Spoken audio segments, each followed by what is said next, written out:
Donc, comme tous les ans, à peu près à la même époque, je vais vous présenter le rapport d'orientation budgétaire dans le but d'un débat.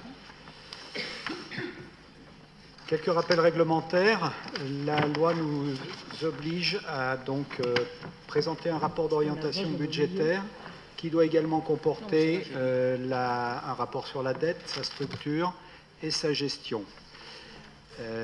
Présenté au conseil municipal, nous avons ensuite un délai de 2 mois pour voter le budget prévisionnel.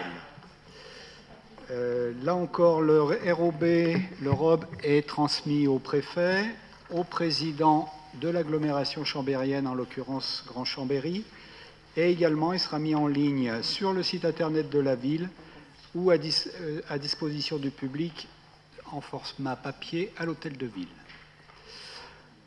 Un sommaire pour se guider dans ce DOB, une petite introduction qui reprend le contexte macroéconomique, un rétrospectif sur les engagements pris et les objectifs atteints, des commentaires sur la section de fonctionnement, une part d'investissement, un rapport sur la dette et rapidement le budget annexe de stationnement de surface qui doit également faire partie du débat.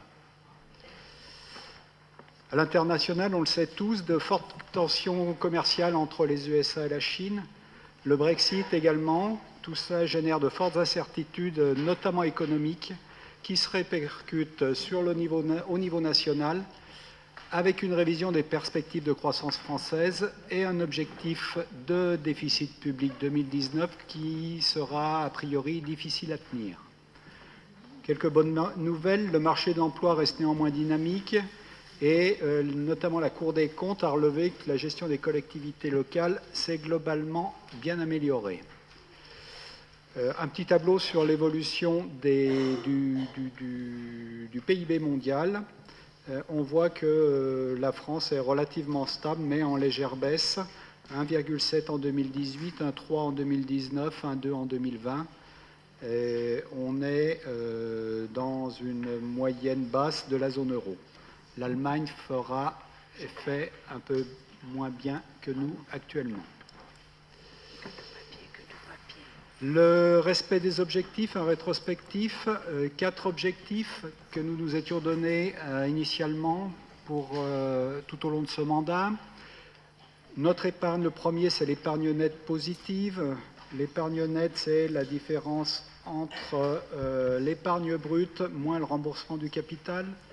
2014, une épargne nette négative, ce qui n'est pas un bon signe. À partir de 2015, une épargne nette qui se stabilise les 3 premières années autour de 2,5 millions et en forte croissance l'année dernière en 2018 à plus de 5 millions d'euros. Cette année, nous devrions atteindre également une épargne nette de l'ordre de 4 millions, 4 millions 100. En ce qui concerne les dépenses d'investissement, un objectif numéro 2, nous souhaitions réaliser 10 millions de dépenses d'investissement net par an au minimum.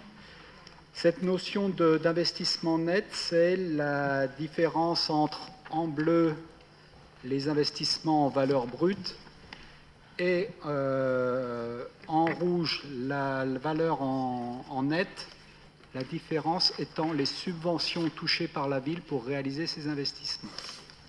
Donc la vraie valeur la plus intéressante est quand même la valeur de l'investissement brut. Pour information, cette année, nous devrions investir pas loin de 29 700 000 euros, ce qui donnerait un net à 22 109 000. Alors cet objectif à plus de 7 millions en net, en 2015, il n'était pas respecté, on était à 7,8 millions. Depuis lors, on le respecte assez largement avec une croissance régulière de notre investissement tout au long de ces années pour, en cette année 2019, finir donc à 22 109 000, 29 700 000 en brut. Et cette année représente la plus forte année d'investissement sur les 2 dernières mandatures. Donc ces dépenses, c'est essentiellement, et on le voit là, des dépenses de travaux, la grosse colonne en bleu foncé à 23 millions d'euros, des dépenses d'équipement pour les services de la ville, c'est 2 319 000 € d'investis en dépenses d'équipement. Ce sont des acquisitions foncières pour 1 million et des subventions d'équipement qui sont versées à des tiers pour 965 000 €. Donc là encore, 23 087 000 € de travaux. Si on les rapporte à notre année la plus basse, qui était l'année 2015 à 7 millions, on voit que globalement, c'est plus de 3 fois plus en valeur. Comment finance-t-on ces dépenses d'investissement? Vous avez là, année par année, le détail de la façon de financer ces investissements. Sur l'année 2019, en pied, en rouge, les produits de cession, 7 600 000 € de cession ont été réalisés. 9 800 000 de FCTVA et de subventions diverses, 1 700 000 € d'emprunts et 4 182 000 € d'épargne nette. Le tout finance pas loin de 24 millions d'euros d'investissement. C'est là que l'on voit l'intérêt des cessions. Pourquoi fait-on des cessions? Je reprends l'exemple de l'année 2016. 7,5 millions de cessions, 3,9 millions d'emprunts. L'année d'après, 2,4 millions de cessions, 4,4 millions d'emprunts. On voit qu'il y a une corrélation entre le niveau des cessions et le niveau de l'emprunt. Ça veut dire que, entre guillemets, les bijoux de famille, tels que certains les ont appelés, qui ont été vendus, n'ont pas été vendus pour rien, mais ont participé complètement et fortement à notre capacité d'investissement, notamment sur cette année 2019. Donc, à travers ces 7,6 millions de cessions, et on retrouve notre épargne nette à 4 millions et un très faible emprunt à 1,7 million. Capacité de désendettement, c'est l'objectif 3. On sait que la capacité de désendettement, plus elle est haute, plus les finances de la ville sont fragiles. On partait en 2,4 millions d'un point assez important de l'ordre de 17 ans. 17 ans, ça nous a valu d'ailleurs d'être classés dans le réseau d'alerte de la DDFiP.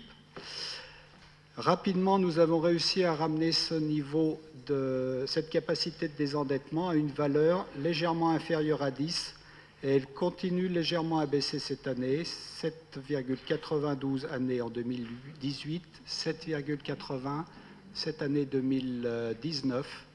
Ce sont des valeurs qui nous éloignent normalement des difficultés financières. Quatrième objectif, c'était l'encours de la dette. En 2013, fin 2013, l'encours était à 124 millions. Nous avions prévu tout au long de la mandature de désendetter régulièrement la ville pour arriver à 2019 à environ 90 millions de dettes. Malheureusement, et comme on le voit là exprimé en rouge, l'affaire des emprunts qualifiés de toxiques a généré dans nos comptes un suremprunt de 24,22 millions en 2016, portant l'endettement à 131,6 millions. Nous avons néanmoins réussi à redésendetter la ville à hauteur de jusqu'à 111 millions 92. Notre objectif était à l'époque de retrouver en 2019 la valeur de 2015, donc l'objectif là encore est atteint. Alors l'incidence de tout ça sur le budget de fonctionnement, tout ça a créé bien entendu des contraintes budgétaires certaines. La première incidence, c'est la suppression de la taxe d'habitation. Les décisions gouvernementales ont fait que 80% des ménages chambériens est maintenant d'ores et déjà exonérés de la TH. C'est-à-dire que plus aucun de ces 80% de ménages ne paye de taxe d'habitation. En 2020 ? Oui, mais en 2020, ils seront exonérés de 100%, donc personne ne paiera quoi que ce soit en septembre 2020.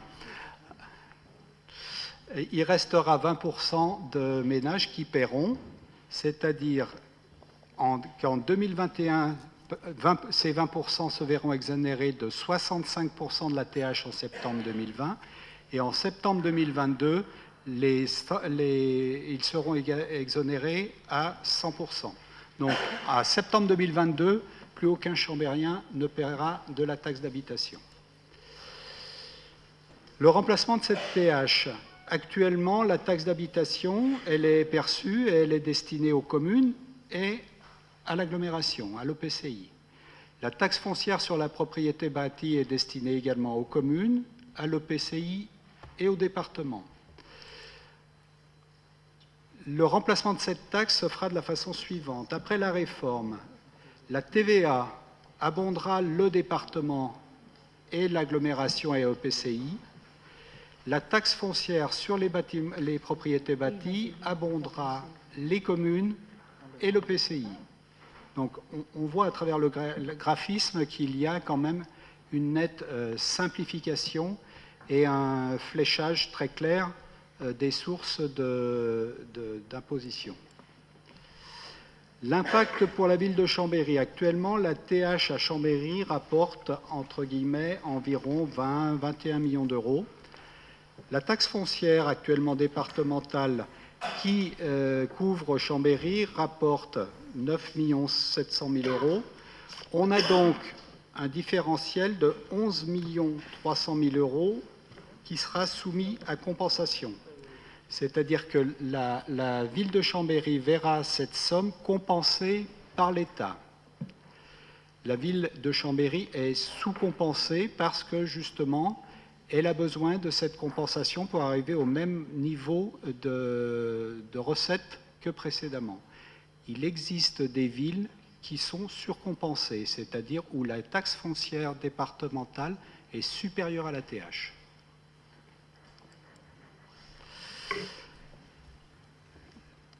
Cette modification va nous faire perdre une partie de notre pouvoir de taux de la commune.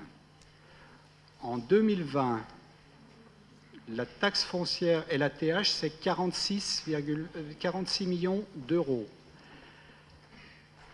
On gère 95% de ces 46 millions d'euros à travers le vote de taux TH et TF. En 2021, réforme passée, la taxe foncière représentera 36 millions d'euros et nous ne gérerons que 76% de 136 millions d'euros à travers le vote de taux.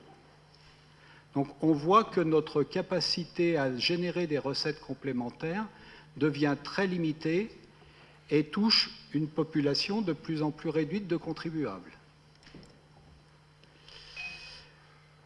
Donc perte de pouvoir de taux. On constate donc sur ce graphisme que là où la commune gérait 46%, elle ne va plus qu'en gérer 36%. L'attribution de compensation versée par l'agglomération, elle va et doit absolument rester stable à 22%, sinon nos équilibres financiers seraient défaillants. Et les dotations du gouvernement passeront de 16% à 26%. Un petit retour sur la DGF et sa variation. Nous avons eu la DGF était de l'ordre de 18 millions en 2011. Elle a chuté de façon régulière avec une amplitude très importante en 2014-2016 pour tomber à 11 500 000 et globalement maintenant elle s'est stabilisée aux alentours de 11 millions d'euros.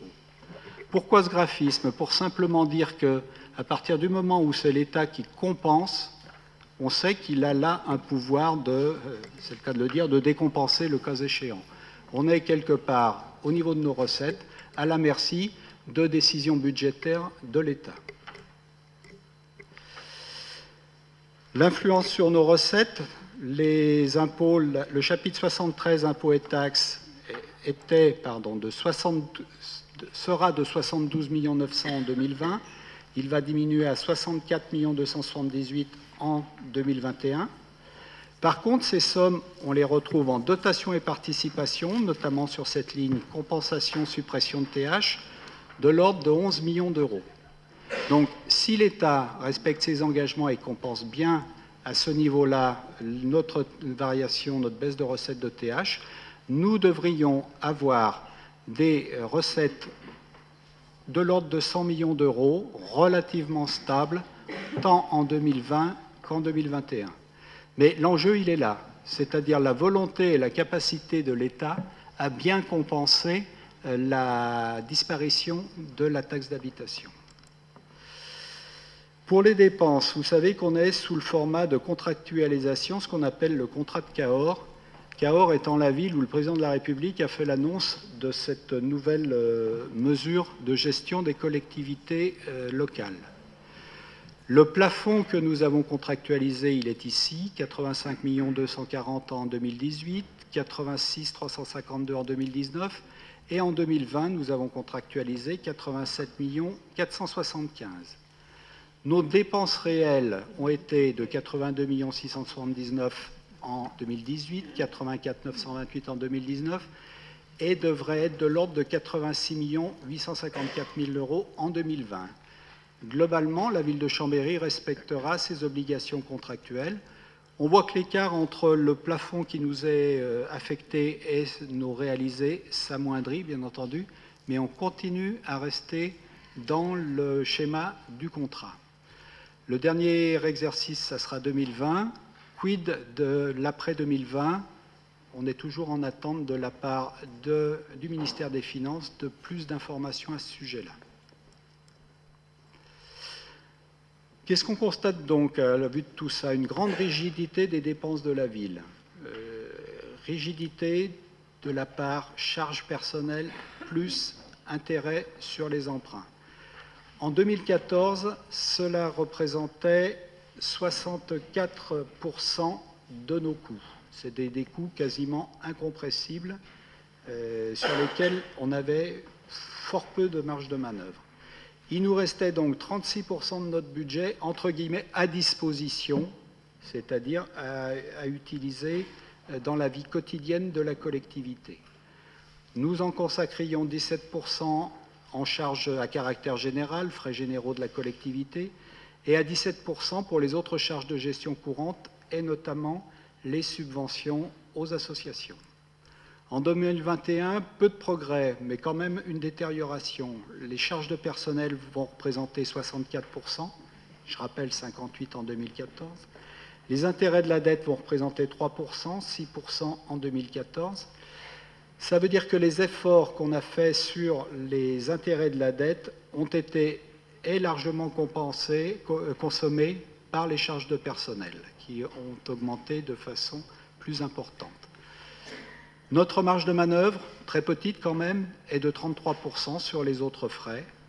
Et donc, on se verra attribuer 16% du budget en charges à caractère général et 15% sur les autres charges.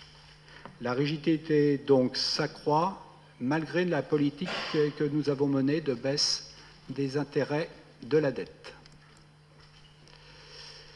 Qu'est-ce que ça donne au niveau des dépenses ? Une grande stabilité des charges à caractère général. Nous sommes à environ 15 millions cette année. Nous tablons sur 14 510 en 2021, une petite progression à nouveau d'1% en 2020, une petite progression d'1% en 2021. La masse salariale, elle, quant à elle, subit une augmentation significative.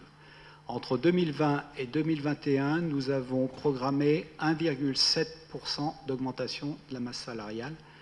Vous savez que les frais de personnel sont essentiellement pilotés par l'État, puisque c'est l'État qui nous descend à travers les lois, les instructions quant à la variation de cette masse salariale.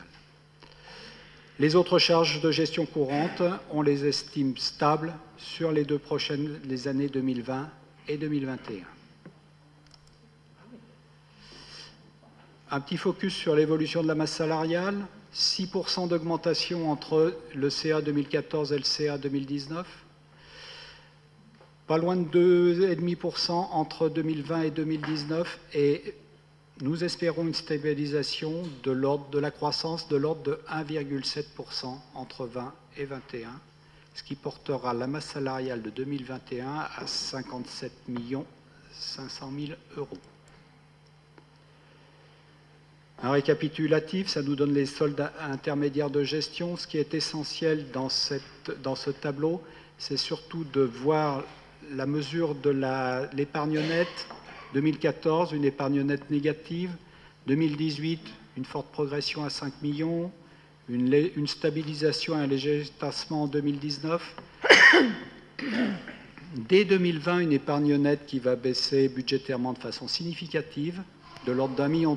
Et en 2021, un tout petit équilibre prévu sur cette épargne nette. Donc, on voit que cette modification des recettes de la ville avec la disparition de la TH non seulement nous limite en termes de marge de manœuvre, mais également fait que, comme ça va être stabilisé et figé dans le temps, implique une baisse significative de l'épargne nette, avec un gros questionnement, quid des années suivantes, 2022 et autres. Donc l'évolution de l'épargne nette, on la voit bien ici, avec ce pic, entre guillemets, sur l'année 2018, et une décroissance programmée dès 2020 et 2021. Les investissements, un nouveau visage de Chambéry. Pour 2020, un budget à 30 millions d'euros. On continue dans la lignée de cette année 2019. Il sera marqué par la fin de l'opération de restructuration de l'espace Malraux. Le Théâtre du Lin, nous commencerons les études pour sa rénovation. La rénovation du stade municipal, début des travaux en 2020, 15 millions de budget. Également le programme de renouvellement urbain du Nord des Combes, avec la restructuration du groupe scolaire Verbois, qui serait également de l'ordre d'une quinzaine de millions d'euros. La reconstruction des équipements associatifs de la place de Manjat. Et puis également dans les carnets, l'école du Haut-Marché avec un début des études dès 2020, l'école primaire de Bellevue et des travaux de réhabilitation-extension qui vont être démarrés incessamment. Requalification urbaine également, poursuite des travaux de voirie sur le centre-nord. Donc une première année 2020 avec un investissement de l'ordre de 30 millions d'euros. 2021 devrait ressembler trait pour trait à l'année 2020 avec la continuation et le règlement de tous ces investissements. Un petit retour sur la dette qui fait partie de l'obligation du ROB. Donc une dette maîtrisée, on a déjà vu ce tableau, 124 millions d'euros de dette en 2013. Sans l'incident des emprunts taxiques, nous aurions dû être de l'ordre d'un endettement de 90 millions. La surcharge liée effectivement au déclenchement de ces fameux emprunts euro-francs suisses avec la journée fatale de 2015. Alors cette dette, comment elle se compose, comment elle a évolué En 2014, nous avions une dette à 73% composée d'emprunts de type 1A, c'est-à-dire complètement sécurisés avec du taux fixe et du taux variable. Nous avions 12% de dette structurée avec coefficient 6F, c'est-à-dire hors charte Gisler, donc excessivement dangereux, voire toxique. 7% en 3D, 7% également en 2D, qui sont des emprunts d'inflation, et un tout petit emprunt de barrière non significatif en 1B. Nous avons souhaité sortir de toute cette dette structurée, et donc ces choses faites, et au 31 de cette année 2019, nous sommes à 100% sur des emprunts typés 1A, c'est-à-dire des emprunts soit à taux fixe, soit à taux variable non dangereux. Un retour sur la structure de la dette au 31-12. Cette dette, ça sera donc 92 447 000 euros, soit 86% de la dette en taux fixe, 15 100 en taux variable, soit 14,1% de la dette, plus aucun emprunt structuré. Ce qui donne en termes de taux constaté, un taux qui aura été ramené en taux fixe à 2,95%, nous étions à 3,05% en 2018. Des emprunts à taux variable en taux moyen à 0,86%, nous étions à 1,06%. Cette part-là bénéficie notamment de la baisse des taux, voire des taux négatifs faits par les banques. Les emprunts à taux structurés étaient à 4,11 et ils ont donc complètement disparu de notre encours. Focus sur cette dette, donc du taux fixe à 86%, je rappelle, taux moyen de 85%, les taux variables, sans risque. On a du taux livret A, du TAG 1 ou 3 mois et de l'Euribor, même si ces taux-là venaient à basculer réellement dans des valeurs fortes, comme il ne s'applique qu'à 14% de notre dette, je pense que nous ne verrions pas notre ligne d'intérêt bondir. Donc notre dette, la dette totale, elle est de 111 millions. Notre capacité de désendettement, c'est 7,8 années. Je rappelle la dette de la Cassine, qui n'est pas une dette fiduciaire, puisque ce n'est pas un emprunt, c'est un achat, je qualifierais ça d'achat à tempérament auprès de l'agglomération. Notre vraie dette bancaire, elle est de 107 626 000 euros. Notre capacité de désendettement, c'est 7,5 années. Et si on le retraite du fonds de soutien qui nous doit encore pas loin de 11 millions d'euros, notre dette, c'est 96,614 millions d'euros et une capacité de désendettement de 6,7 années. Rappel 2018, on est en baisse de peu, mais on est en baisse sur tous les paramètres.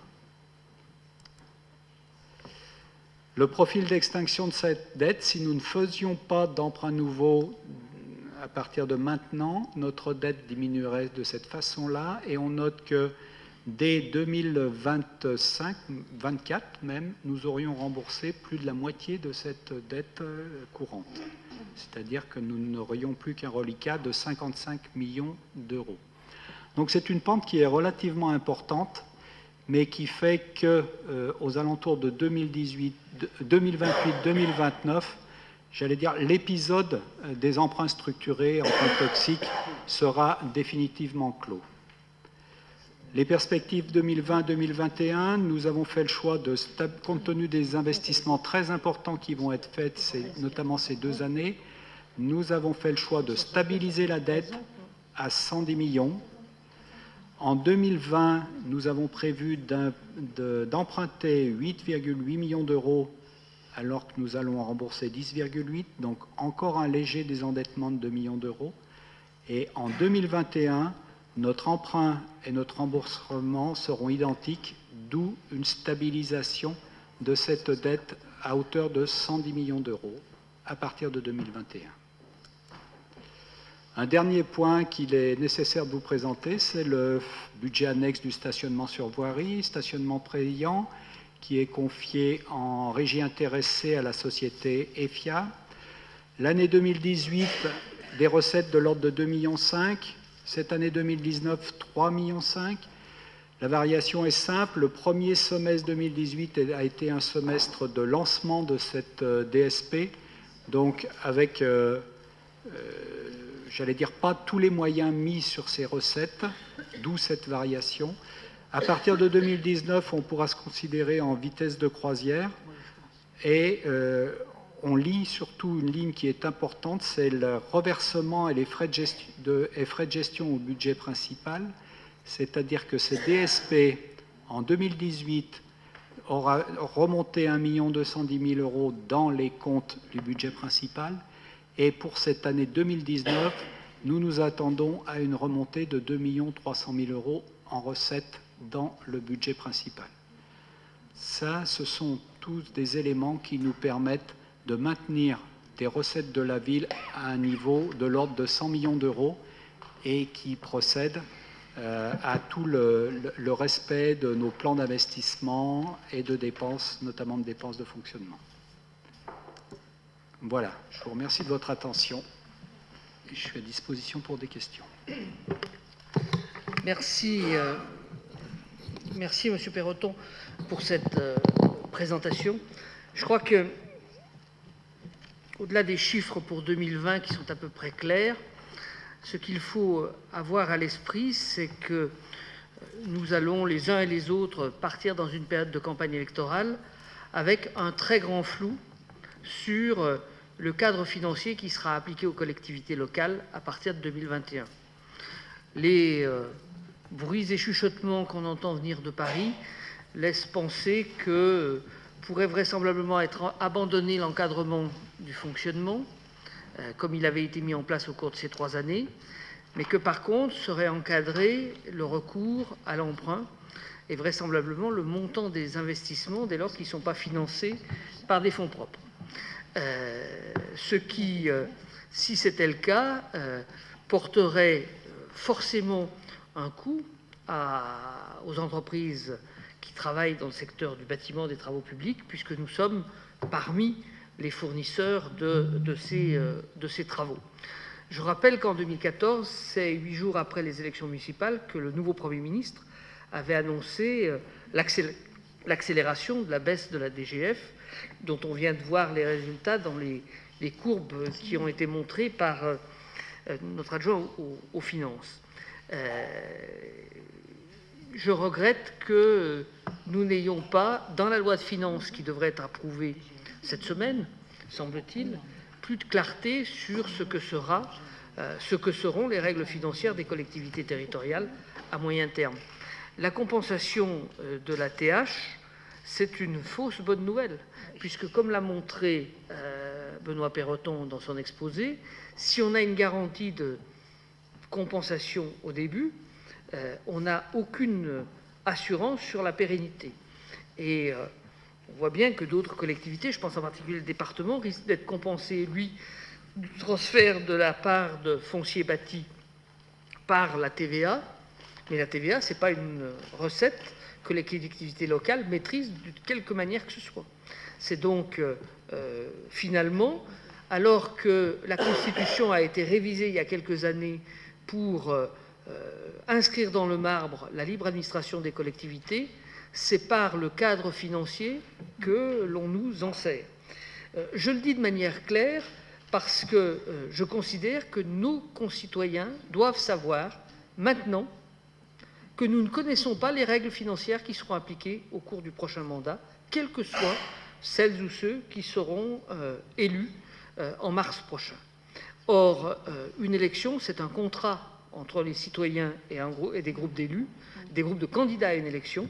Je trouve tout à fait dommage que cette règle majeure soit finalement inconnue. Pour le reste, les efforts de gestion que nous avons faits tout au long de ce mandat nous ont permis de rétablir la situation financière de la ville. L'ensemble des prêteurs, on a encore vu avec Benoît Perroton la Caisse d'épargne la semaine dernière, se disent sécurisés par les mesures que nous avons prises, en sortant notamment des prêts toxiques et en réduisant l'endettement. Mais la ville a quand même besoin de continuer à évoluer. Et les gros investissements qui sont aujourd'hui sur la table, on a parlé de Malraux, qui sera fini de payer en 2020, on parle de Centre-Nord, on parle également du PRU à Chambéry-le-Haut. Tout à l'heure, on votera des garanties d'emprunt concernant Vétrotex. Tout ça, ça assure à la ville, ça marche en avant, et en étant plus attractif, en faisant venir de nouvelles entreprises dans notre bassin d'emploi, on participe à l'élévation du niveau de vie de nos concitoyens. J'ai coutume de dire que pendant des années, on nous a dit que l'argent ne faisait pas le bonheur. Je retire des cris lancés par les Gilets jaunes que si l'argent ne fait pas le bonheur, il y contribue. Et tout ce que l'on peut faire pour faire augmenter le revenu moyen par habitant de notre territoire, eh bien, c'est un peu de liberté supplémentaire donnée à nos concitoyens. Il est évident qu'il faut que cette élévation de revenus, elle touche le plus grand nombre et que nous ayons les mécanismes correctifs pour corriger ceux qui pourraient être oubliés par le seul vecteur économique. Mais nous avons, au cours de ces dernières années, avec la baisse du taux de chômage sur l'agglomération, la démonstration que c'est bien le vecteur économique qui participe à la richesse d'un territoire en premier lieu. Voilà le commentaire que je voulais faire. J'ouvre le débat. Monsieur Cerino.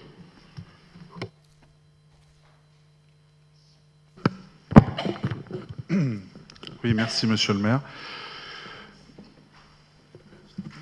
Avant d'attaquer sur le débat d'orientation budgétaire, une petite réaction à ce que vous dites. C'est vrai qu'il y a une véritable difficulté pour les élus aujourd'hui à avoir une visibilité.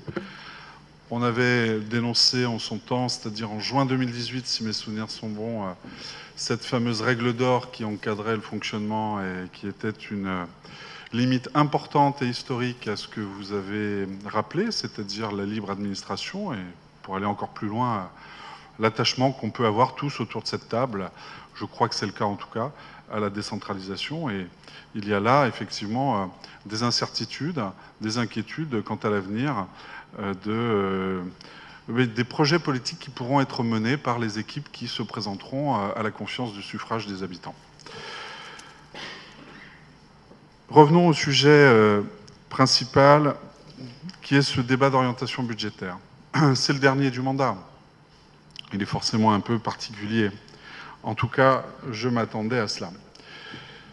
Je vous ai lu avec beaucoup d'attention parce que c'est important, hein, le rapport d'orientation budgétaire, parce que c'est l'illustration finalement de votre volonté politique et des priorités que vous allez mettre en avant. J'ai lu, j'ai relu encore les 43 pages, hein, et malgré ma ténacité, hein, je pense que personne n'en doute autour de la table, nulle part je n'ai trouvé dans ce document trace d'un certain nombre de projets que je vais lister là et d'un certain nombre de volontés politiques que je vais lister là, et notamment, assez rapidement d'ailleurs, hein, et notamment en matière de transition écologique, rien du tout.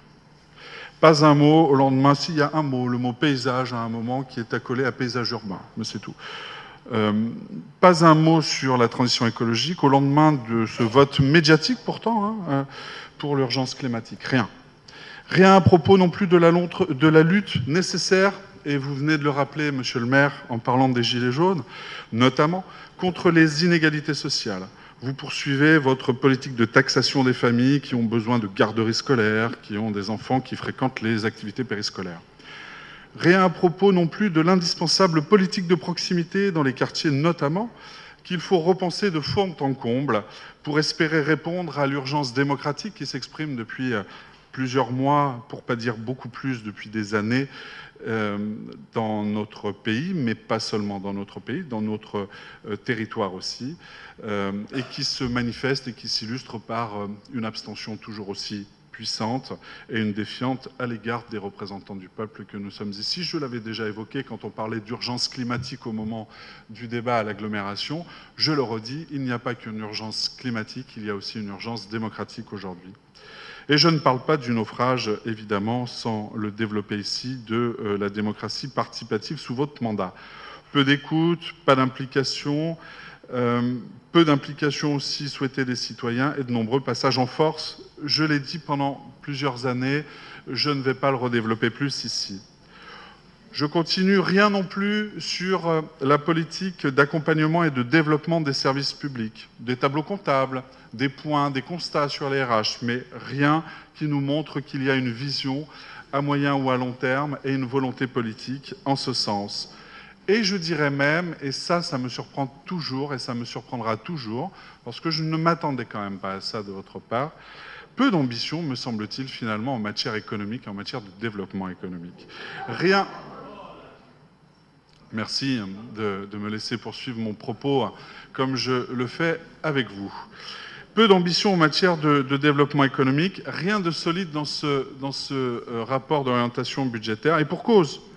Quand on voit les projets, quand on voit que vos projets se limitent à réduire les surfaces de foncier qui pourraient accueillir dans les prochaines années des entreprises capables de dynamiser notre territoire, je pense évidemment à la Cassine, et plus de 400 logements prévus sur des terrains exceptionnels pour de l'activité économique entre une gare et une VRU, une gare internationale, et je fais le lien avec la suite évidemment, et je ne parle pas plus en avant, on en a déjà beaucoup parlé ici, de votre attitude constante, je le reconnais, depuis 10 ans et peut-être même plus, pour refuser le passage du Lyon-Turin en gare de Chambéry. Depuis que vous êtes arrivé aux responsabilités, le monde a changé et la perception que nos concitoyens ont du monde et de leur ville a également changé. De nouveaux enjeux sont apparus, cruciaux pour l'avenir. Mais vous regardez ailleurs, vous ne changez rien. Et votre politique, pour prendre en compte ces changements et les urgences qui les accompagnent. Et le bilan est là, à part augmenter les impôts, faire perdre finalement 15 millions d'euros aux Chambériens sur le mandat par votre refus idéologique de recourir à l'emprunt à la hauteur des besoins de notre population. Passer en force pour produire un calamiteux plan de circulation et un non moins calamiteux réseau de bus. finir les projets déjà lancés avant vous, et d'ailleurs souvent contestés par vous, le PEM, la piscine, si elle ouvre un jour, la rénovation de Malraux, vous n'aurez à votre actif que bien peu de réalisations au service des habitants et bien trop de dégâts, en contrepartie d'une brutalité inédite à l'égard de celles et ceux qui vous ont fait confiance il y a maintenant 6 ans. Car chacun le perçoit maintenant, et je terminerai sur ce point, votre mandat, au fond, c'est payer plus, pour plus de bazar partout, et moins d'ambition pour tous. Y a-t-il d'autres demandes de parole? Monsieur Fajot.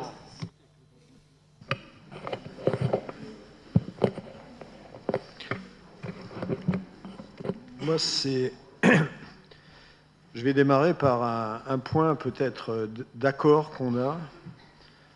C'est sur la politique gouvernementale en matière de gestion comptable et financière des collectivités. Alors, ça ne date pas de 2017, c'est bien en amont, où on sent quand même qu'il y a une volonté des gouvernements successifs d'aller vers une recentralisation. Les lois de 1982, les fameuses lois de décentralisation, commencent à dater, et aujourd'hui, on sent, en tout cas, c'est accéléré par ce gouvernement, une volonté vraiment de reprendre la main sur les collectivités locales. Et c'est vrai qu'on peut s'interroger demain avec la politique qui est menée aujourd'hui en matière de fiscalité locale ou de transfert de la fiscalité locale excusez-moi, sur les dotations de l'État, sur les marges de manœuvre qu'auront les exécutifs demain pour gérer les communes et les collectivités locales. Donc ça, c'est certainement une approche qu'on a commune. Là où je suis moins en accord avec vous, c'est que je trouve quand même que par rapport aux politiques qui sont menées, que ce soit la baisse et le gel de la DGF, même si le gouvernement Macron a supprimé la baisse de la DGF, il ne me semble pas quand même que les associations d'élus, globalement, aient été à la hauteur de la riposte qu'il fallait mener à ce moment-là. Alors ça parle, c'est pas là aussi, c'est pas qu'en 2017, et il n'y a pas eu une forte contestation, si ce n'est que dans les mots de cette politique de recentralisation, comme je viens de le dire. Alors c'est bien, alors je reviens sur le terrain local, mais on n'est pas déconnecté évidemment du terrain national. Alors c'est bien gentil de contester la politique du gouvernement, mais qu'est-ce que vous faites depuis 6 ans? Vous mettez en œuvre la politique de ce gouvernement, puisque vous êtes le premier, vous êtes une des collectivités, comme pas mal d'autres, à contractualiser sur les dépenses, alors qu'il n'y avait aucune obligation. Et les résultats qu'on a maintenant avec le compte administratif démontrent fortement qu'il n'y avait pas besoin de contractualiser, je veux dire, à 1,3%, puisque on est nettement en dessous. Donc, à un moment donné, c'est un peu la contradiction que je pointe dans vos orientations, puisqu'on est sur pas un débat, mais un rapport, enfin un débat d'orientation budgétaire. Il y a une contradiction entre ce que vous affirmez comme ferme, en étant ferme sur la contestation, et ce que vous mettez en œuvre avec aussi la politique de rigueur que vous menez depuis 6 ans. Moi, je vais prendre 3 éléments. Il y a une compression des charges de fonctionnement. Si on fait une petite comparaison entre 2014, puisque c'est ce que vous nous avez mis dans le document, et 2019 ou 2020, il y a 1 million d'euros de moins en matière de charges de fonctionnement, ce qui veut dire que les services ont moins pour fonctionner. Il y a une baisse des subventions aux associations. On ne va pas faire le débat sur le budget, là, mais c'est les indicateurs de 2,6 millions. Et par contre, il y a un élément qui mériterait quand même d'avoir une explication. c'est l'augmentation des frais de personnel.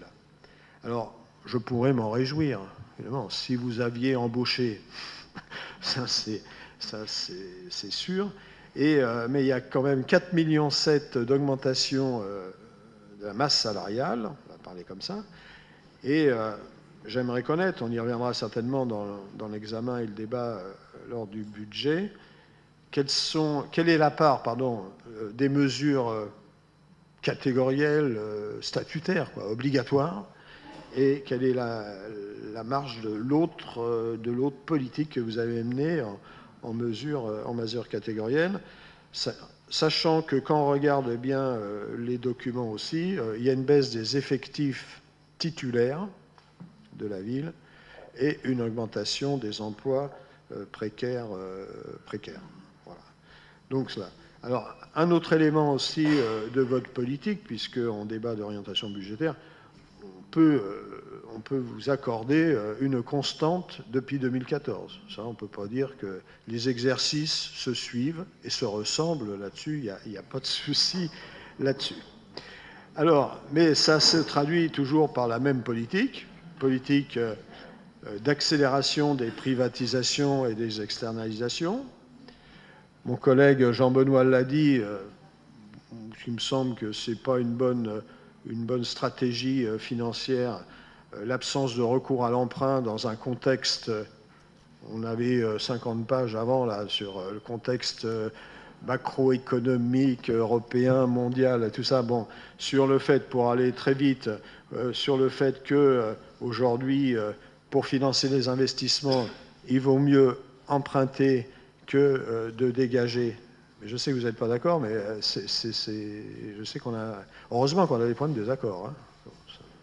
Mais donc, il nous semble qu'il vaudrait mieux emprunter pour financer les investissements au lieu de compresser et de chercher à dégager maximum d'autofinancement en compressant sur les dépenses de fonctionnement. Donc ça, c'est une erreur. Et vous vous félicitez... Là encore un autre point de désaccord, mais on est là pour discuter des orientations budgétaires. Autant pointer les désaccords.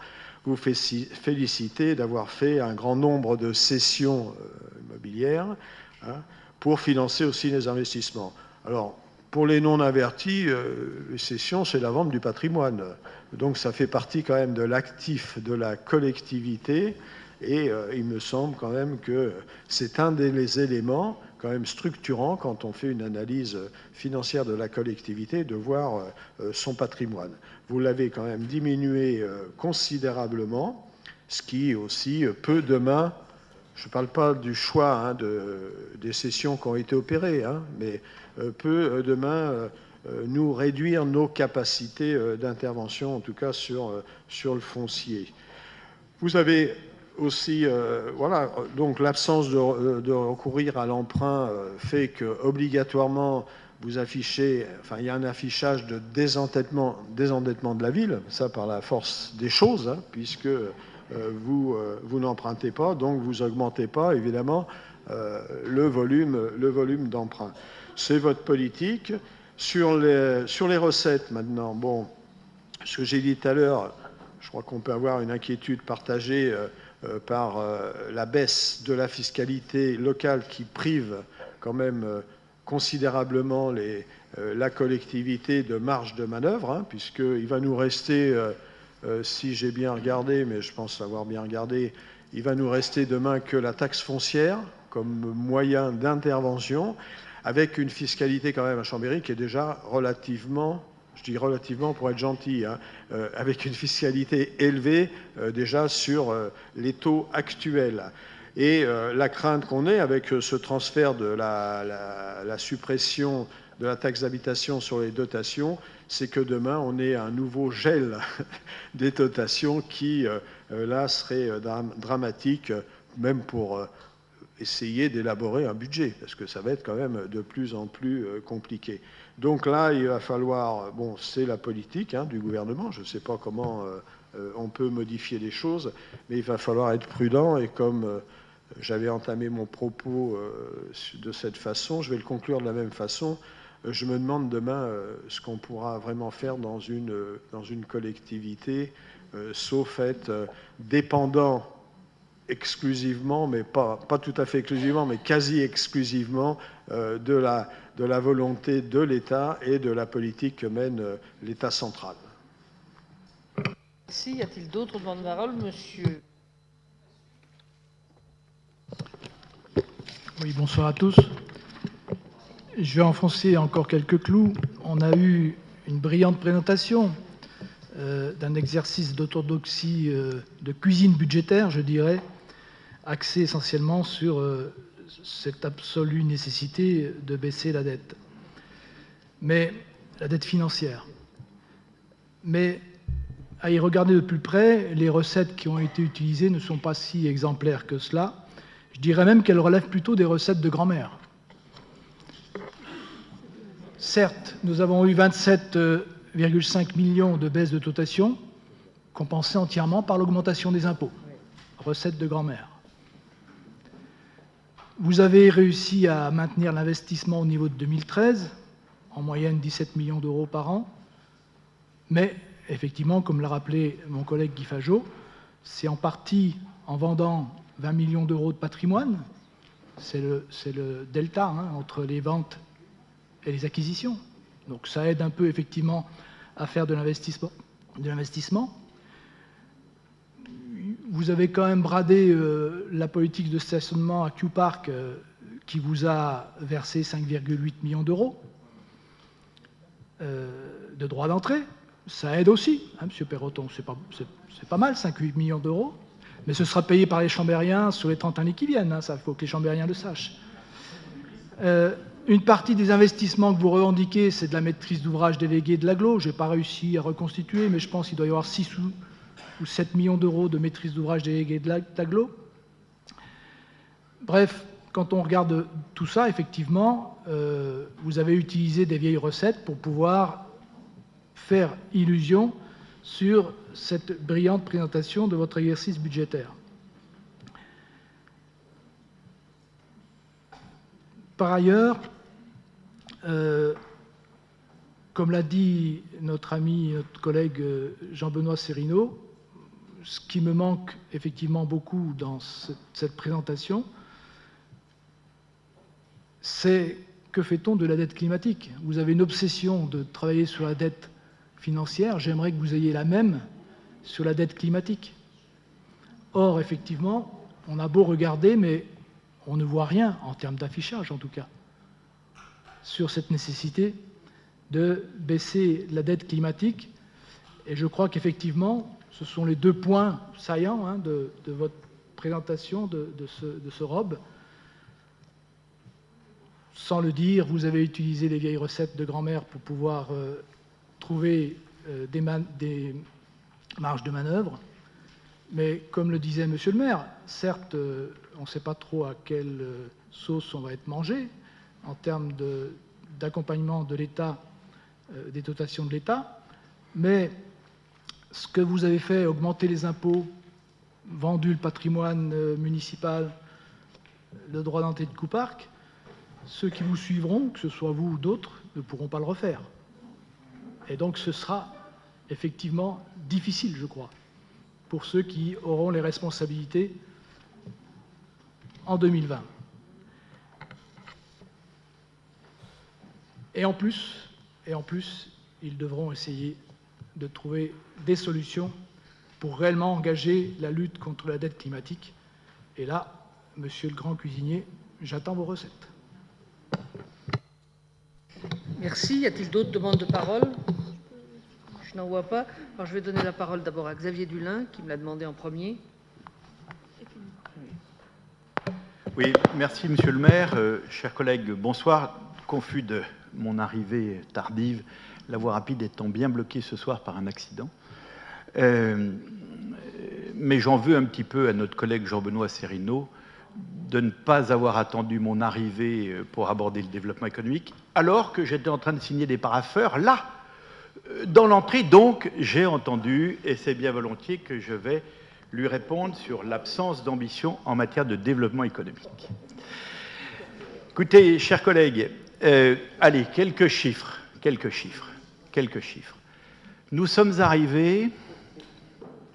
Tout d'abord, pour vous rappeler, cher Jean-Benoît, que chers collègues, que le développement économique n'est pas de compétence de la ville, mais elle est de compétence de Chambéry Grand Lac Économie. Je rappelle, un seul syndicat pour 2 agglomérations, 5 structures de développement économique en une, et une efficacité dont je vais essayer de vous démontrer pour Chambéry qu'elle a été utile aux Chambériens, à l'emploi et à la ville. Quand nous sommes arrivés, dans les 3 premiers mois, il y avait au moins 3 entreprises majeures, dont je vous communiquerai les noms off, si vous voulez bien, par respect à leur égard, qui nous ont fait part de leur volonté de quitter Chambéry, tellement il y avait une absence claire de positionnement et il y avait une mixité dans les zones de développement économique. Nous avons fait des études sur l'ensemble de la ville avec Alan Hennessy pour repositionner nos zones. Exemple d'une zone parfaitement mixte que l'on a repositionnée, les Fontanettes, qui était engagée, mais dont il y avait là une entreprise qui devait partir. Parce que justement, on y mêlait associations, restauration, entreprises industrielles. Nous avons spécialisé ces entreprises industrielles innovantes. Aujourd'hui, les Fontanettes, ça n'est pas 3 hectares, comme nous l'avons trouvé en arrivant, c'est 4,5 hectares qui vont accueillir 10 entreprises et plus de 200 emplois. Avec des entreprises aussi prestigieuses comme Nifarm, qui ont fait des levées sur des fonds d'investissement exceptionnels ces derniers temps, et qui ont ainsi l'opportunité de pouvoir doubler leur surface sur le site. Ça, c'est les Fontanettes, et je ne parle que d'un site que vous aviez déjà engagé. Eh bien, voyez-vous, on a empêché les entreprises de partir, et nous l'avons augmenté d'1,5 hectare, et nous en avons fait venir des nouvelles. D3S n'était pas sur Chambéry, il est localisé sur Chambéry désormais. Nous prenons le Grand Verger. Grand Verger, un immeuble de 5000 m² à moitié commercialisé. Le Grand Verger, à la sortie de ce mandat, 20 000 m², 100% commercialisé, et nous attaquerons un 5e immeuble sur le site début de l'année prochaine. C'est aussi un site bigarré où il y avait beaucoup de mixité, et spécialement en rien que du développement économique. Nous l'avons qualifié, nous l'avons multiplié par 4 les entreprises et les immeubles qui s'y sont implantés. Par exemple, le siège d'Eiffage Alpes-Dauphiné est venu s'implanter avec 40 emplois à la clé en lieu et place de Grenoble. Un deuxième exemple sur des sites que vous aviez commencé, mais jamais impulsés suffisamment. Ensuite, nous avons identifié sur la partie nord de l'agglomération 46 hectares à requalifier dans la zone industrielle de Bissy, comme les abattoirs, 3,5 hectares par exemple, qui sont autant de réserves et de potentialités qui jusque-là n'avaient pas été fléchées, qui aujourd'hui sont parfaitement qualifiés. Je prends l'exemple de Bissy-Chancourt, c'est 3,5 hectares qui, dès lors qu'on aura terminé la maîtrise du foncier, ce qui est en cours, pourra en accueillir environ 8 entreprises en matière de middle tech, c'est-à-dire c'est de l'artisanat, qui sont aujourd'hui pré-réservés. Voilà, c'est quelques exemples, sans compter les quelques immeubles de services qu'on a vus ça ou là en plus dans l'agglomération. Ce qui arrive devant nous, là, dès le début 2020, vous avez évoqué la Cassine, mais enfin, l'autopont Cassine-Gambetta, qui vous a valu votre élection, rien que sur ce dossier, tellement vous rameniez la voiture en ville, et dans des quartiers excessivement calmes, comme le quartier d'Angleterre, ou même le quartier Cassine. Eh bien écoutez, si vous voulez bien regarder l'emprise de l'autopont, il supprimait les 2/3 du développement économique à la Cassine. Nous allons développer 100 000 m² de développement économique à la Cassine, 30 000 m² le long de la voie rapide urbaine, 70 000 m² le long des voies ferrées. Accessoirement, on va y rajouter 2400 m² de maraîchage, quand même pas mal, des espaces de jardins compatible avec la gestion des eaux pluviales qui elle-même sera utilisée sur les immeubles environnementalement remarquables, avec l'amplification des zones humides, et au sein de la Cassine, Madame Beau, 2 hectares de pistes cyclables qui ne font pas partie du schéma des pistes cyclables que l'on a annoncé, donc ça va venir en plus. Ça, c'est demain. On attaque les immeubles là, début 2020, un premier immeuble de 10 000 m², financé par Groupama, sur les 70 000 m² de bureaux. Et comme le maire nous a dit, attendez, pas question qu'on soit dans une entrée de ville qui, le week-end, ne vive pas et qui, à 18h, voit plus personne. Vous imaginez la Cassine en cette époque sans plus personne? Au nom de la mixité, au nom du renforcement du pied de Chantemerle, au nom du renforcement de l'habitat bien laissé, bien seul, depuis des années, le long du chemin de la Cassine. Et afin de pouvoir y faire revenir de la vie, du commerce, des services à la population, mais aussi une vie qui va correspondre au Chambéry du XXIe siècle, celle à laquelle les générations qui habitent notre ville aspirent pour des nouveaux modes de vie en ville. Effectivement, il y aura réparti entre le pied de Chantemerle et la Cassine 420 logements. Donc 100 000 m² de développement économique, 420 logements à la Cassine, mais ça, même dans le meilleur de vos rêves, vous ne l'aviez jamais conçu, jamais imaginé, à l'exception d'un autopont. Donc c'est vrai, au coût de 23 millions d'euros hors taxes, dont on sait qu'il aurait terminé à 35, on se demande comment vous auriez pu le financer, sachant que le projet de l'axe de la Leste, c'était 100 millions d'euros, je le rappelle, 100 millions d'euros. Voilà. Et la ville était quasiment en état de cessation de paiement. Il est bon de rappeler les choses à un moment donné où vous venez quand même de traduire une orientation budgétaire avec des propos, dont j'ai entendu effectivement une bonne partie dehors, auxquels, parce que vous êtes quelqu'un de bon sens, vous ne croyez même pas, mais comme on est en période électorale, vous n'avez pas pu faire autrement. Pour le développement économique, je peux continuer, mais je vais en rester là.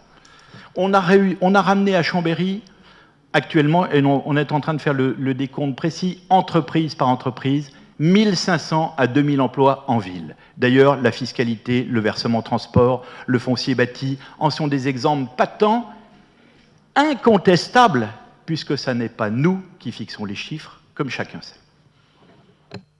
Aloïs Chassot.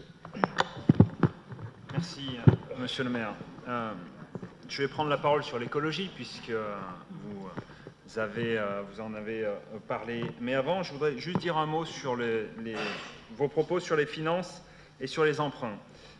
Et à vous entendre, j'ai vraiment l'impression que vous n'avez pas tiré les leçons des emprunts toxiques et qu'il y a un classement auquel vous vous plaisez à figurer au plus haut, c'est bien celui des villes les plus endettées. Parce qu'à vous écouter, si vous revenez aux affaires, c'est reparti, l'endettement ira à plein.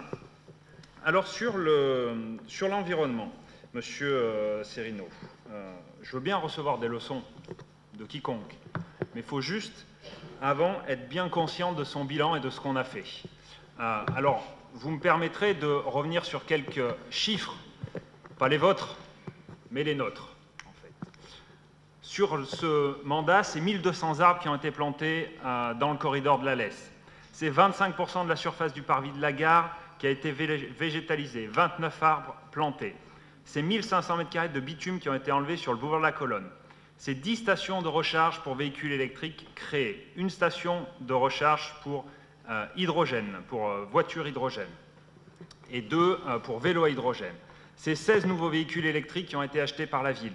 C'est 100% des sites de la ville qui sont aujourd'hui fournis en électricité 100% verte. C'est par l'agglomération la mise en place d'un cadastre solaire qui permet aujourd'hui de connaître précisément ses capacités de production. C'est là, pour Cristal Habitat, c'est 3,2 km de panneaux photovoltaïques qui ont été installés sur les toitures de Cristal Habitat.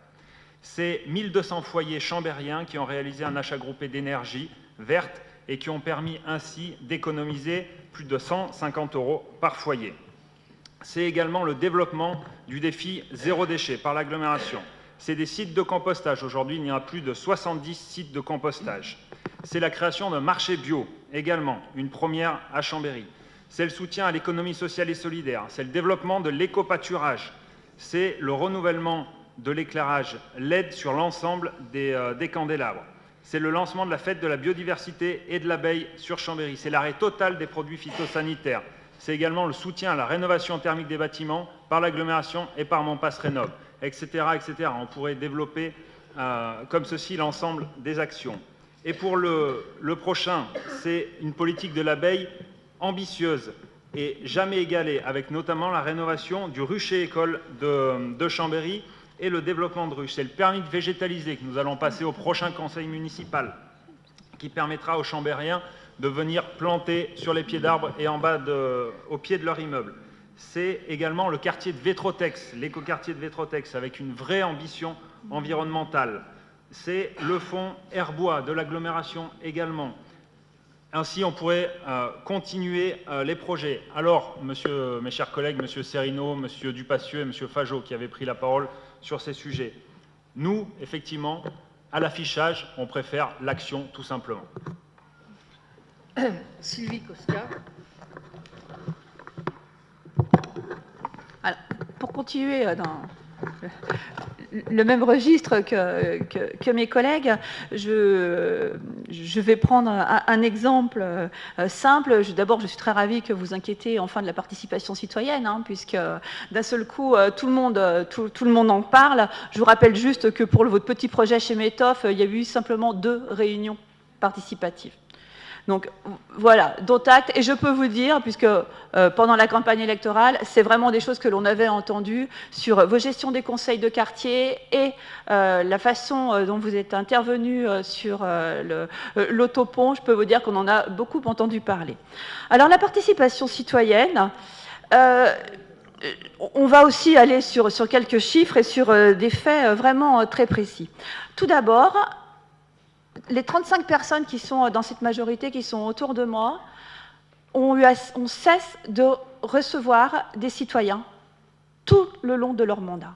Ce sont des gens qui sont tous à l'écoute et qui aussi entendent au quotidien ce que les citoyens disent. Et ça, il ne faut pas l'oublier, et on peut les en remercier, puisque ça nous a permis aussi, avec tout ce que l'on a fait en complément dans le cadre de démocratie participative, d'enrichir nos projets, de faire évoluer nos actions.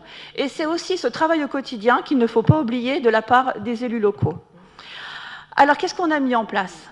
Eh bien, la participation citoyenne, c'est 300 permanences avec la Chambre mobile, où régulièrement, les citoyens viennent nous parler, viennent confronter leurs idées. C'est des vrais lieux d'échange.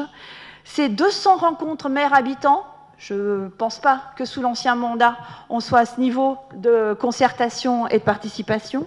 C'est plus de 1300 jeunes associés pour la co-construction, la co-écriture de la nouvelle politique jeunesse, et on commence déjà à en voir les fruits sur le territoire depuis quelques semaines. C'est 80 réunions de conseils de quartier, de conseils citoyens. Ces réunions pour lesquelles nous avons mis les moyens, nous avons mis une personne pour les accompagner. Alors bien sûr, tout n'a pas été facile, tout n'est pas simple, mais à chaque fois, nous avons construit certains projets avec eux. C'est des balades urbaines, c'est aussi toute la concertation que l'on fait associée avec le Grand Chambéry dans le cadre de la politique de la ville. Et là, je peux vous dire qu'on n'a pas ni lésiné sur les moyens, ni sur le nombre de rencontres que l'on nous a eues avec et les associations et les habitants, les rencontres de pieds d'immeubles. Et je dis ça sous le contrôle avec ma collègue Alexandra Turnard, qui a aussi débloqué énormément de moyens pour tous ces temps de concertation. Ça nous a permis de faire des jardins partagés, ça nous a permis de faire des vergers publics. Nous avons participé à beaucoup de balades urbaines. Et en fait, on ne peut pas résumer la participation citoyenne à quelques petits groupes de personnes. C'est l'addition de toutes ces formes pour interpeller les citoyens qui font qu'on a une politique de participation citoyenne ambitieuse. On peut faire mieux, on peut faire plus, mais sincèrement, nous donner des leçons sur ce sujet-là, avec ce que l'on a mis en place, et vraiment, je vous recommande, peut-être que vous ne l'avez pas lu, mais vraiment de voir notre nouvelle politique jeunesse et la façon dont elle a été appréciée par nos jeunes. Je crois qu'on ne peut pas parler de non-participation citoyenne chez nous. Alors, le personnel. C'est mon jour. Alors, le personnel, d'abord, nous sommes sur une évolution de 6% en 5 ans. Donc, on est sur 1,2, on est quasiment sur une évolution normale. Qu'est-ce qui a été fait? Tout d'abord, on a eu une vraie volonté de travailler sur le RIFSET et surtout sur une meilleure reconnaissance des agents dans la collectivité, avec un RIFSET, avec un système de primes beaucoup plus élevé, puisque les agents ont en moyenne... Alors, à la ville de Chambéry, on a augmenté en moyenne de 100 € le médian, enfin le salaire, la moyenne salariale de la ville de Chambéry. C'est important, 100 €, c'est largement plus que ce que l'augmentation du point accordée par l'État. Et donc nous avons eu une réelle volonté d'avoir des salaires dignes dans cette collectivité. Donc nous avons maîtrisé notre masse salariale, nous avons maîtrisé les dépenses, mais nous les avons redistribuées. Et c'est aussi ce qu'il faut doter. Sur les postes et les titularisations, enfin pas les titularisations, sur les postes que vous appelez dits précaires.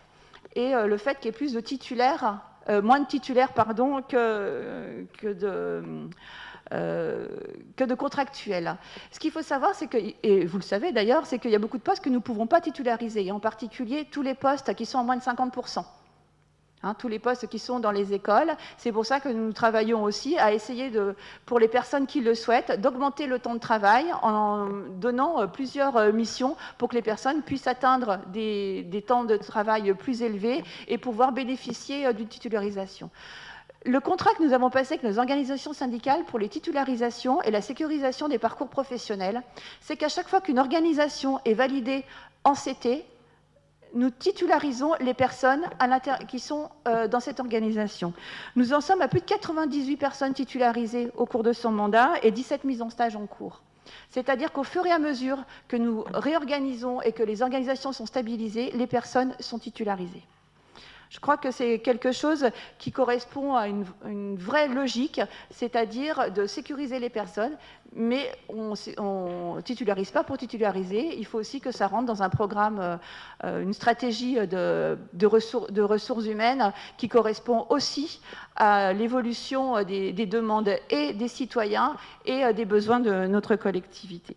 Voilà, je pourrais peut-être aller dans une commission plus précisément sur les sommes, puisque nous avons aussi la PPCR, les augmentations de charges, enfin voilà, beaucoup de choses, mais l'esprit, c'était vraiment de pouvoir titulariser au fur et à mesure, de travailler sur les temps partiels non choisis, et surtout de donner un traitement plus digne à nos agents. Simplement, ce qu'on peut compléter, oui, vas-y, Muriel Jandet, sur les écoles. Oui, merci, monsieur le maire. Sur les écoles, un petit bilan. Certes, les activités périscolaires et les temps de garderie sont payants.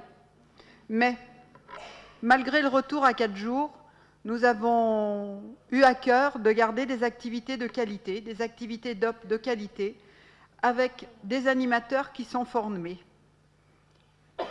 On a eu un plan de formation pour les animateurs, formation BAFA, formation BAFD également, important.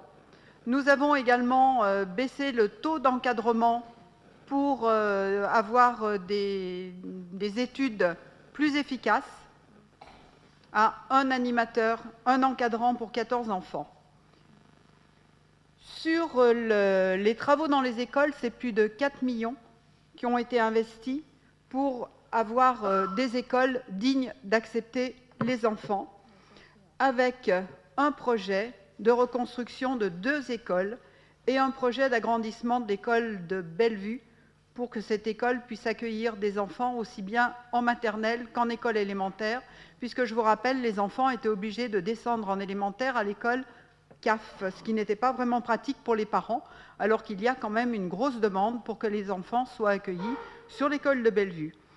Je vous parlerai également de la sécurisation des écoles. Toutes les enceintes ont été rehaussées avec des grillages sécurisés qui font 2 mètres maintenant, avec des portails électriques équipés de vidéos pour donc qu'il n'y ait pas d'intrusion dans les écoles.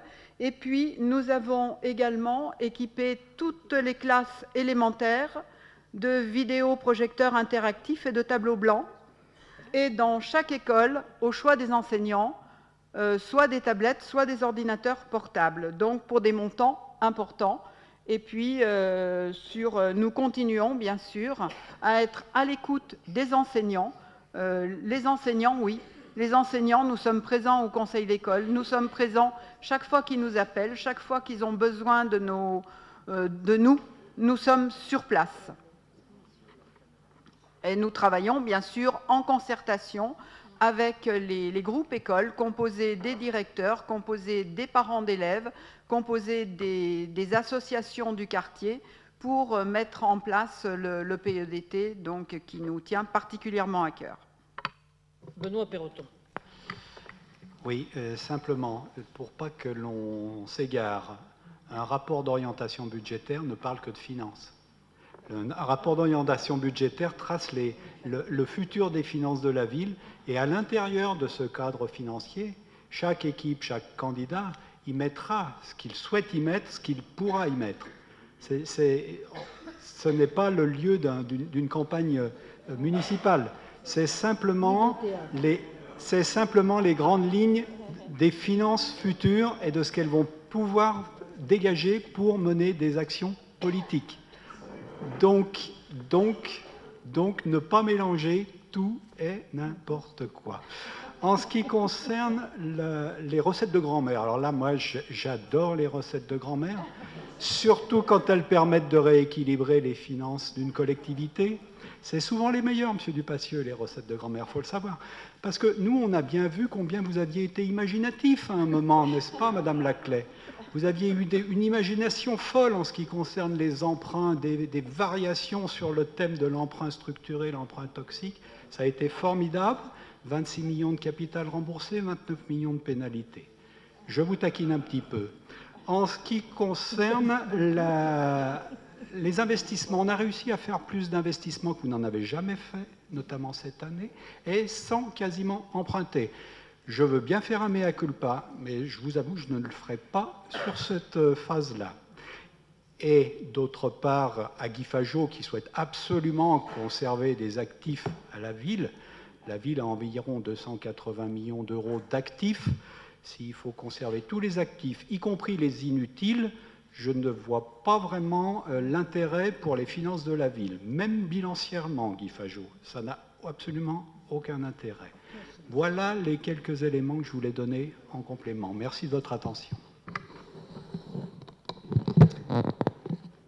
Merci. Xavier Dulin a dit tout à l'heure, à l'adresse de M. Serino, qu'on avait peine à croire qu'il croyait lui-même à ce qu'il venait de dire. Je crois que nous avons des vrais clivages. Et c'est bien que ces clivages apparaissent de manière très claire. Nous n'avons pas la même conception de la gestion publique. Ceux qui l'auraient oublié vont pouvoir ainsi le rappeler.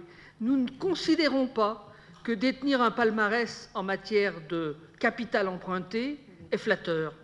Par contre, nous considérons qu'avoir une capacité de remboursement de nos emprunts qui nous place un peu en dessous de la moyenne, qui nous met à l'abri des critiques, des observations, des augmentations de taux, eh bien cela nous permet d'avoir une vraie politique. Le fait que l'on ait désemprunté la ville et le fait que l'on ait renégocié les emprunts, chers collègues, ça nous a permis de réduire de moitié nos frais d'intérêt bancaire. Nous enrichissons pour la moitié moins les banques. Et je suis heureux que ces 2,5 millions, c'est presque 3 millions, nous aient permis à la fois de conforter la rémunération des personnels, mais également de pouvoir partir sur de nouveaux investissements. Les actifs dans toute organisation, que ce soit une organisation familiale, une organisation associative, une organisation d'entreprise, une organisation de collectivité, il y a ce qui sert un moment, ce qui a servi, et puis il y a ce qui servira. Et se débarrasser de ce qui a servi et qui ne sert plus, pour financer ce qui servira demain, ça me paraît être de bonne politique. Alors ceux qui en seront juges, c'est les chambériens. Quant aux recettes, oui, nous avons augmenté un certain nombre de recettes. Nous avons était contraint, compte tenu de la situation financière de la ville, d'augmenter les impôts. Je vous rappelle, mais vous avez peine à le croire, que dans les 15 jours qui ont suivi mon élection, j'ai été reçu par le préfet qui m'a dit « si vous ne prenez pas des décisions énergiques, l'année prochaine, c'est moi qui gérerai le budget de la ville de Chambéry. » Vous ne voulez pas le croire? Eh bien, allez vous adresser à celui qui était préfet, il vous le dira. C'est ça la vérité. Et les Chambériens, eux, le savent bien, puisqu'ils nous en témoignent tous les jours la reconnaissance d'avoir désendetté la ville. Vous pouvez aussi ne pas avoir la même perception que nous sur la manière dont la ville a bougé. Tous les jours, j'ai des témoignages de Chambériens, de gens qui reviennent à Chambéry et qui me disent ce que vous avez fait pour faire évoluer cette ville, c'est formidable. Quand je vais à Lyon, on me dit mais la ville dans la région Rhône-Alpes où il faut être présent aujourd'hui en termes d'investissement, c'est Chambéry. Alors vous avez le droit de ne pas être d'accord, je vous le concède, je vous l'accorde. Je vous l'accorde, vous avez le droit. Mais moi je continuerai à dire et à faire que cette ville a le droit d'être gérée en pensant à l'avenir et en pensant à la promotion de chaque homme et de chaque femme, pas que de certains, pas en construisant simplement un type de logement, pas en créant qu'un seul type d'emploi, mais en diversifiant les emplois, en diversifiant les richesses, en diversifiant tous les modes opératoires de notre ville. Parce que chacun doit pouvoir, dans une ville, trouver sa place, trouver le service qu'il attend, trouver la prestation qu'il veut. Oui, nous avons des différences fondamentales. Eh bien, tant mieux, la démocratie, c'est cela. Et l'expression qui sera possible dans 3 mois, elle permettra à chacun de agir, choisir en conscience, en n'ayant pas 2 programmes qui soient des machins mous qui se ressemblent, mais en ayant des vraies divergences. Tant mieux, nous aurons une vraie démocratie. Je soumets le ROB au vote, puisque maintenant je dois soumettre au vote. Quels sont ceux qui approuvent le ROB? Qui approuvent le ROB? Qui approuve? S'il y a un vote maintenant sur le ROB, quels sont ceux qui s'opposent au ROB? Il y a 10 oppositions, le ROB est donc adopté.